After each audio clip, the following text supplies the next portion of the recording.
Hello students, आज हम पढ़ेंगे ज्योग्राफी का चैप्टर जिसका नाम है एग्रीकल्चर। एग्रीकल्चर क्या होता है उसके बारे में हम जानेंगे और इंडिया के अंदर किस तरीके से एग्रीकल्चर किया जाता है, कौन कौन सी क्रॉप्स होती हैं वो हम इस चैप्टर में पढ़ेंगे।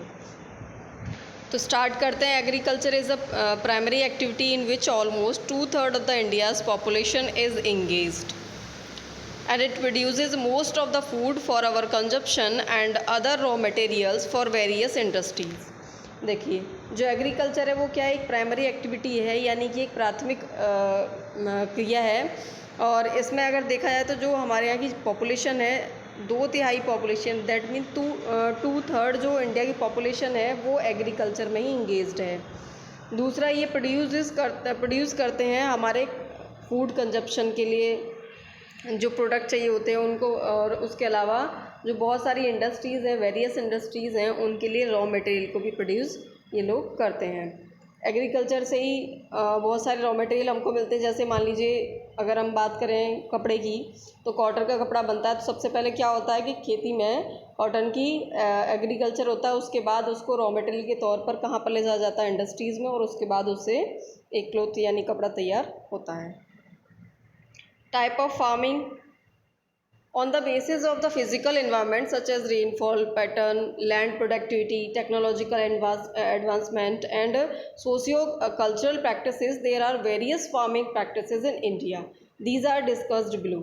अब आप यहाँ पर समझो कि फार्मिंग के टाइप्स क्या हैं। अगर हम देखें फिज़िकल इन्वायरमेंट्स के तौर पर कि जो रेनफॉल पैटर्न है, लैंड प्रोडक्टिविटी है, टेक्नोलॉजिकल एडवांसमेंट है कि टेक्नोलॉजिकली कितना डेवलपमेंट है, दूसरा सोशियो कल्चर प्रैक्टिसेस हैं, इनके अकॉर्डिंग क्या है, बहुत तरीके वेरियस फार्मिंग हमको इंडिया के अंदर देखने को मिल जाती है। हर स्टेट में अलग तरीके से खेती होती है। तो उसमें से कुछ इस तरीके के जो पार्ट है वो नीचे दे रखे हैं। जैसे देखिए, प्रिमिटिव सब्सटेंस फार्मिंग, जो ये फार्मिंग है प्रिमिटिव सब्सटेंस फार्मिंग, यहाँ पर क्या होता है कि बहुत स्मॉल जो छोटे फार्मर होते हैं, जो मान लीजिए कि जैसे कि ट्राइब्स होते हैं, उनमें जो किसान होते हैं वो क्या करते हैं, छोटा सा लैंड पैच लेते हैं, यानी कि छोटा सा ज़मीन का एरिया हुआ, और उस पर जो प्रिमिटिव टूल्स होते हैं, जो पुराने टूल्स होते हैं, उनसे डिगिंग करेंगे स्टिक से, और उसके बाद वो सिर्फ उतना करते हैं कि अपनी फैमिली और कम्युनिटी के साथ मिल कर के वहाँ पर फार्मिंग करते हैं। और ये पूरी तरीके से रेनफॉल पर डिपेंड रहेंगे। नेचुरल फर्टिलिटी जो सॉइल की होती है उस पर डिपेंड रहते हैं। यहाँ पर कोई भी ऐसा इंपोर्ट यूज़ नहीं किया जाता है जो कि फर्टिलिटी को बढ़ाए। ऐसे जो प्रोडक्शन है वो केवल सेल्फ कंजप्शन के लिए, सिर्फ अपने लिए उगा लेते हैं। जो छोटे किसान होते हैं ट्राइब्स वगैरह में, वो सिर्फ सेल्फ कंजप्शन के लिए ही खेती करते हैं। और इस तरह की खेती कभी कभी स्लैश ऑफ वन भी कहा जाता है। इस एग्रीकल्चर में क्या होता है कि जो ट्राइबल या फार्मर्स होते हैं वो क्या करते हैं, जो स्लैश ऑफ वन एग्रीकल्चर होती है उसका जो प्रोसेस होता है वो आप समझो कि जो एग्रीकल्चर है वहाँ पर फार्मर क्या कर रहे हैं, जो फॉरेस्ट है उसका कुछ पैच लेंगे, जो फॉरेस्ट पैच है उसको क्लियर करेंगे। पहले तो उसको वहाँ से हटाएंगे पेड़ों को, और उसके बाद उस पर उनको जला देंगे, फिर उस पर एग्रीकल्चर करते हैं वो अपना। देन क्या होता है कि एक दो बार वहाँ पर वो खेती करते हैं और उन्हें लगता है कि सॉइल फर्टिलिटी कम हो गई है, प्रोडक्शन अच्छा नहीं हो रहा है, तो वो क्या करते हैं, उस जगह को छोड़ देते हैं, कुछ सालों के लिए बिल्कुल खाली छोड़ देते हैं, जिसकी वजह से जो नेचुरल तरीके से जो सॉइल की फर्टिलिटी है वो दोबारा से रिप्लेनिश हो सके, दोबारा से उसको रिन्यू किया जा सके, इसलिए वो उस एरिया को छोड़ देते हैं। तो सीधा सा मतलब है कि पेड़ों को काट करके किसी भी हिस्से में जंगल के में और उसको जला करके वहाँ पर खेती करना ही स्लैश ऑफ वन फार्मिंग कहलाती है। आफ्टर दैट देखिए, other names of primitive substance farming. जो प्रिमिटिव सब्सटेंस फार्मिंग यानी स्लैश वन जो फार्मिंग है उसके अलग अलग जगह पर अलग अलग नाम है। तो primitive method of farming is practice in many part of the world, different names, अलग अलग नाम से दुनिया के अलग अलग पार्ट में इस तरीके की फार्मिंग की जाती है। जैसे अगर हम देखें तो मिल्पा मैक्सिको और सेंट्रल अमेरिका में, सेंट्रल अमेरिका और मिल्पा उसमें मैक्सिको में इसको क्या बोला जाएगा, मिल्पा। वेनेजुएला में कुनुको, और रोका ब्राज़ील में, मैसोले सेंट्रल अफ्रीका में, लदांग इंडोनेशिया, एंड रे बोला जाता है वियतनाम में। इंडिया की बात करें तो इंडिया के अंदर भी स्टेट वाइज अलग अलग तरीके के नामों से इन्हें बोला जाता है। जैसे कि अगर कल्टीवेशन फॉर्म इसको देखें हम तो मध्य प्रदेश में जो है बेवड़ और दहिया के नाम से इस फार्मिंग को, जो प्रिमिटिव फार्मिंग है, इसको जाना जाता है। पेंदू के नाम से आंध्र प्रदेश में, और कोमन या भृंगा के नाम से उड़ीसा में, कुमारी के नाम से वेस्टर्न घाट्स, वेल्त्रे और साउथर्न ईस्टर्न राजस्थान में, खिल हिमालय बेल्ट, पुरुवा Jharkhand, jhuming in north eastern region, और Pamlou in Manipur, and last one is Dipa Bastar district of Chhattisgarh and Andaman and Nicobar. तो इस तरीके से अलग अलग नाम से अलग अलग जगह पर इसको जाना जाता है। आप लोग जो मैं इस वीडियो में पढ़ा रही हूँ, यही नोट्स हैं, आप लोग इन्हीं नोट्स को जो है अपनी कॉपी में तैयार कर लें। और जब ये प्रिमिटिव सब्सटेंस फार्मिंग के आप नाम लिखें तो एक तरफ फार्मिंग का नाम लिखिए किस नाम से पुकारा जाता है, और दूसरी तरफ कंट्री या जो रीज़न है, जो प्रदेश है आपका, स्टेट है, उसका नाम लिखिए। तो इस तरीके से प्रॉपर तरीके से नोट्स तैयार कर लीजिए। और इतना इनफ है जो मैं आपको वीडियो में पढ़ा रही हूँ, इस नोट्स के ज़रिए, जो नोट्स मैंने तैयार किए हैं, इसके ज़रिए आप अगर पढ़ेंगे तो आपके एग्ज़ाम के पॉइंट ऑफ व्यू से बहुत ज़्यादा इनफ है ये। After that, intensive subsistence farming. Intensive subsistence farming क्या है? In India is practised in area where there is high population pressure on land. ये कहाँ पर होती है इंटेंसिव सब्सटेंस फार्मिंग? इंडिया के उस एरिया में होती है जहाँ पर हाई प्रेशर रहता है, यानी कि जो पॉपुलेशन होती है उसका प्रेशर ज़्यादा रहता है, वहाँ पर पॉपुलेशन बहुत ज़्यादा रहती है। और फार्मर जो हैं यूज़ करते हैं बहुत ज़्यादा बायोकेमिकल इनपुट्स, ठीक है, उनको यूज़ करते हैं जिससे कि क्या हो, उनको हाइयर प्रोडक्शन मिले। ज़्यादा से ज़्यादा वो देखा होगा जो गांव से बिलोंग करते होंगे, यूरिया वगैरह खाद वगैरह आप लोगों ने देखा होगा, जो फर्टिलाइज़र्स होते हैं उनको यूज़ करते हैं। इसकी वजह से क्या होता है कि जो प्रोडक्शन है वो ज़्यादा से ज़्यादा होता है। तो जहाँ पर पॉपुलेशन ज़्यादा है, ऑब्वियसली बात है कि वहाँ पर डिमांड भी ज़्यादा होगी ग्रेन्स की। तो इस वजह से वहाँ पर क्या होता है, वो बायोकेमिकल जो इनपुट्स होते हैं, फर्टिलाइज़र्स होते हैं, उनका यूज़ करके प्रोडक्शन को हाई करते हैं। कॉमर्शियल फार्मिंग देखिए, कॉमर्शियल फार्मिंग क्या होती है? The agricultural practices on large scale by using modern technology to earn good income from agriculture is called commercial farming. देखो, एग्रीकल्चर जो मतलब एग्रीकल्चर जो होता है उसको एक बड़े पैमाने पर करके, मॉडर्न टेक्नोलॉजी का यूज़ करके, उससे क्या करना है, हमको बहुत अच्छे से इनकम करनी है, यानी उससे हमको आय अच्छी होगी एग्रीकल्चर से। तो इस तरीके से जो उसको बोलते हैं कॉमर्शियल फार्मिंग, यानी जो फार्मिंग, जो खेती हम किसी पर्पज़ से करते हैं, अर्निंग के पर्पज़ से करते हैं कि हमको उससे इनकम अच्छी हो, तो ऐसी फार्मिंग को हम क्या बोलेंगे, कॉमर्शियल फार्मिंग कहते हैं। The main characteristics of this type of farming is large land holdings and uses of high level of inputs. Main characteristic क्या है इसकी, कि ये जो फार्मिंग है वो लार्ज मतलब बहुत ज़्यादा ज़मीन चाहिए इसके लिए, लार्ज लैंड होल्डिंग्स चाहिए। आफ्टर दैट इसमें हाई लेवल का जो इनपुट्स हैं, फर्टिलाइजर्स वगैरह, उनको यूज़ किया जाता है, और हाई यील्डिंग वैरायटी के सीड्स यूज़ होते हैं, HYV के। गुड इरिगेशन फैसिलिटी होनी चाहिए। भाई जब इरिगेशन फैसिलिटी नहीं होगी तो फिर प्रोडक्शन कहाँ से होगा? तो उसके लिए जो फैसिलिटीज़ हैं वो भी अवेलेबल होनी चाहिए। केमिकल फर्टिलाइज़र्स, इंसेक्टिसाइड्स, पेस्टिसाइड्स, ये सारी चीज़ें अवेलेबल होनी चाहिए। The amount of commercialization of farming varies from one area to another depending on the climatic condition, irrigation facilities and other factor. वही मैंने जो आपको भी बोला कि देखो, अगर फार्मिंग ये होनी है, जो कॉमर्शियल फार्मिंग जो होती है वो एक ज़मीन के बहुत बड़े एरिए पे, यानी बहुत ज़्यादा ज़मीन पर होगी, और इस उद्देश्य से होगी कि हमको इससे अच्छी अर्निंग करनी है। तो उसके लिए इरिगेशन की फैसिलिटी भी चाहिए, अच्छे सीड्स भी चाहिए, फर्टिलाइज़र्स भी चाहिए। तो अगर मान लीजिए जो कॉमर्शलाइजेशन है फार्मिंग का, वो एरिया के अकॉर्डिंग अलग अलग होता है, यानी एरिया टू एरिया डिफरेंस होता है उसमें, क्योंकि हर जगह की क्लाइमेटिक कंडीशन एक जैसी नहीं होती है। तो डिपेंड करता है क्लाइमेटिक कंडीशंस पर, दूसरा उनकी इरिगेशन फैसिलिटीज़ कैसी हैं, और जो अदर फैक्टर हैं जैसे कैपिटल है आपकी या फर्टिलाइज़र हैं। तो इन सब पर डिपेंड करता है कि एक एरिया में किस तरीके से प्रोडक्शन हो रहा है और दूसरे एरिया में किस तरीके से हो रहा है। आई होप आप लोगों को क्लियर होती जा रही होंगी चीज़ें। प्लांटेशन कॉमर्शियल फार्मिंग का एक तरीके से पार्ट है।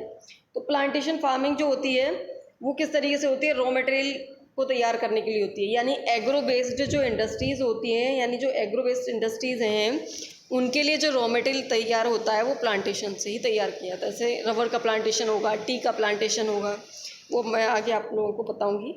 In this type of farming only a single crop is grown in a large scale using capital intensive inputs with the help of migrant laborers. A good network of transport, communication, proper market facilities are required for this.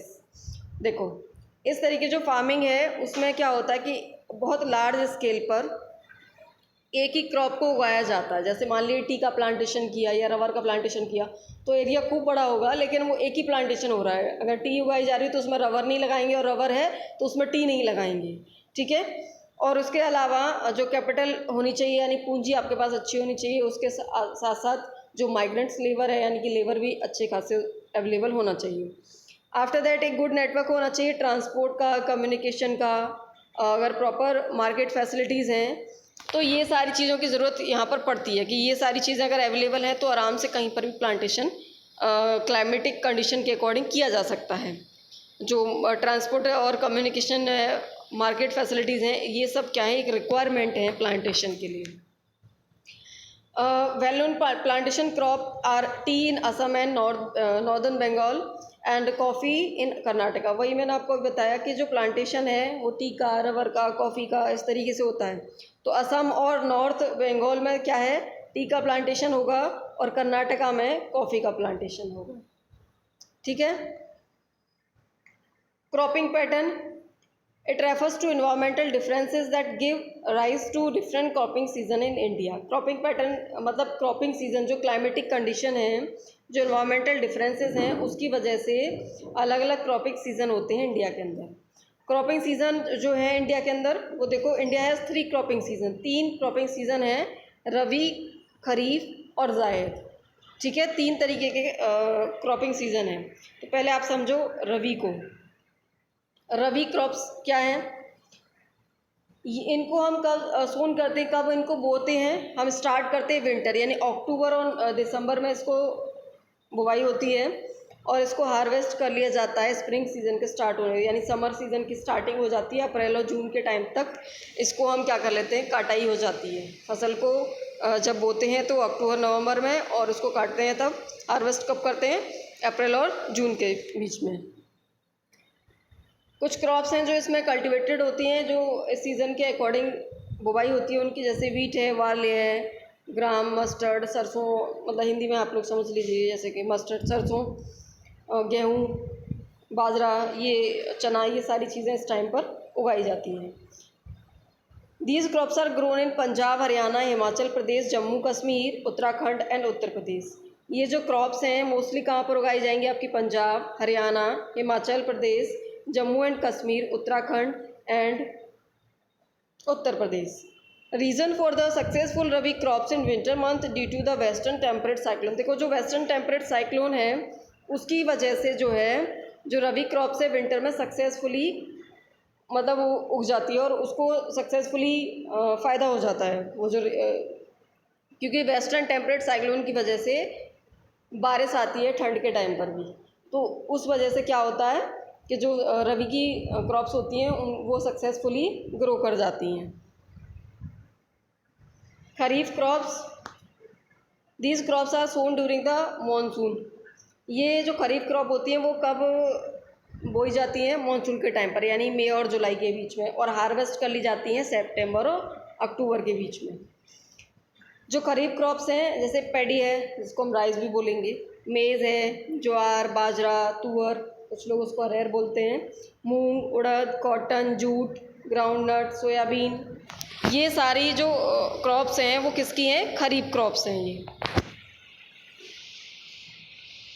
Major areas where paddy is cultivated are Assam, West Bengal, coastal region of Orissa, Andhra Pradesh, Tamil Nadu, Kerala, Maharashtra, Konkan coast, Uttar Pradesh, Bihar, Punjab and Haryana. देखो ज़्यादातर area जो हैं जहाँ पर जो चावल है वो उगाया जाता है, तो जो कल्टीवेटेड होता है तो कहाँ पर होता है, असम में, आपका वेस्ट बंगाल है, और उड़ीसा का जो कोस्टल रीजन है। भाई जाहिर सी बात है कि जब राइस यानी धान लगाया जाता है तो उसमें पानी ज़्यादा चाहिए होता है, तो कोस्टल एरियाज़ में इस तरीके, आपने कभी देखा होगा वेस्ट बंगाल में चावल ज़्यादा खाए जाते हैं, है ना, होता है कि नहीं, जो कोस्टल एरियाज़ हैं वहाँ पर, आंध्र प्रदेश में भी है।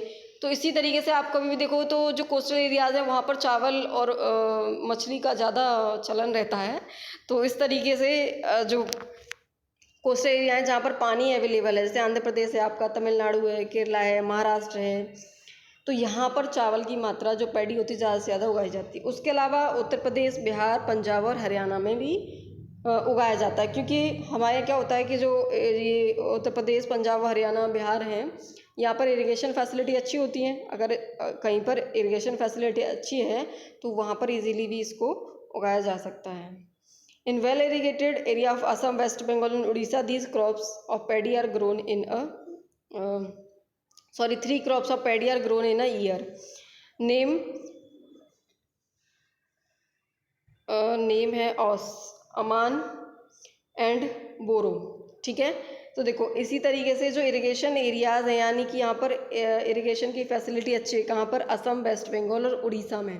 इस वजह से जो है 3 फसल पैडी की ये लोग उगा लेते हैं एक साल में 3 बार उसको उगा लेते हैं, और उसके नाम है ऑस, अमन और बोरो, ठीक है। जायद की जो क्रॉप होती हैं वो होती हैं, these crops are sown between rabi and kharif season. ये जो क्रॉप्स होती हैं जायद की, वो रबी और खरीफ जो फसलों का सीज़न होता है, ये सीज़न जो होते हैं इसके बीच में कुछ टाइम आता है, मार्च और जून का।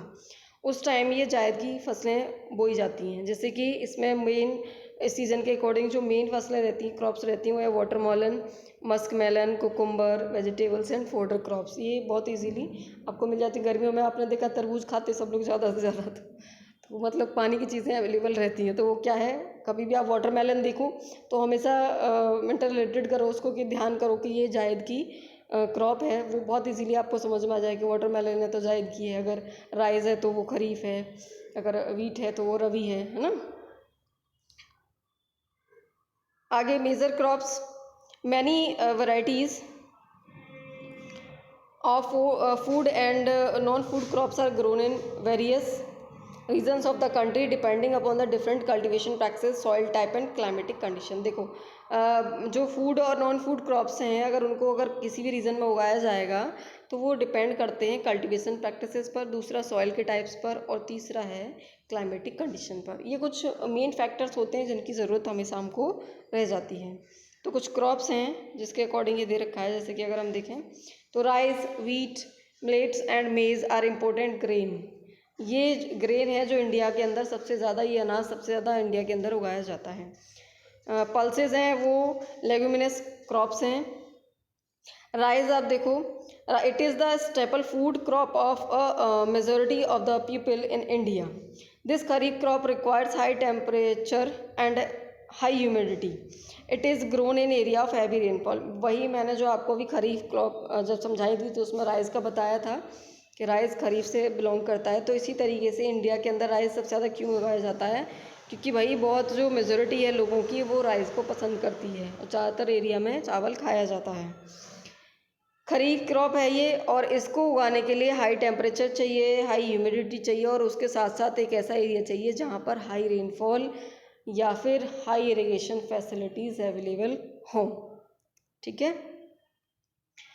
इन areas of less rainfall like in Punjab, Haryana, western Uttar Pradesh, वही मैंने आपको बताया अभी कि जो एरियाज़ हैं लेस रेनफॉल के, जैसे पंजाब, हरियाणा, वेस्टर्न उत्तर प्रदेश है, राजस्थान के पार्ट हैं, वहाँ पर अगर प्रॉपर इरिगेशन होता है कैनल और ट्यूबवेल्स के थ्रू, यानी कि अगर ट्यूबवेल और कैनल के थ्रू जो है क्या हो रहा है, प्रॉपर इरिगेशन हो रहा है, तो वहाँ पर भी चावल आराम से उगाया जाता है।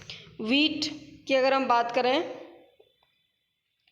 तो वीट क्या है, wheat is the second most important staple food crop in India. Wheat दूसरा मोस्ट इम्पोर्टेंट फूड है इंडिया के अंदर। भाई रोटियां तो सब खाते हैं ना गेहूं की तो ऑब्वियसली बात है कि ये भी एक इम्पोर्टेंट फूड क्रॉप हो जाती है हमारे लिए। इसको उगाने के लिए कूल ग्रोइंग सीजन चाहिए, ब्राइट सनशाइन चाहिए, और जो जब पकता है ये, यानी कि जो रिपनिंग टाइम आता है उसका, तो कम से कम 50 मतलब कि इसके लिए एक तो ये समझो कि जो रेनफॉल है वो 50 से 70 सेंटीमीटर की चाहिए, यानी 50 to 70 सेंटीमीटर की एनुअल रेनफॉल चाहिए इसके लिए। और उसके अलावा ब्राइट सनशाइन चाहिए भाई, और मतलब प्रॉपर सीज़न इसके लिए अवेलेबल होना चाहिए। The two important wheat growing zone in the country are the Ganga Satluj plains in north west and the black soil region of the Deccan. जो दो इम्पोर्टेंट वीट ग्रोइंग जोन है इंडिया के अंदर, हमारी कंट्री के अंदर, वो कौन कौन से? एक तो गंगा सतलज का मैदान है नॉर्थ वेस्ट में, ठीक है, और दूसरा है ब्लैक सॉइल रीजन डेक्कन का। यहाँ इन दोनों जोन में सबसे ज़्यादा गेहूँ उगाया जाता है, ठीक है। तो आई होप आप लोगों को ये सारी चीज़ें क्लियर हुई होंगी। तो आप लोगों को अगर वीडियो पसंद आ रहा है तो उसको लाइक करिए, शेयर करिए, ताकि सभी बच्चों तक ये पहुंच सके, और चैनल को सब्सक्राइब करिए। इसके आगे हम नेक्स्ट वीडियो में पढ़ेंगे। Thank you students.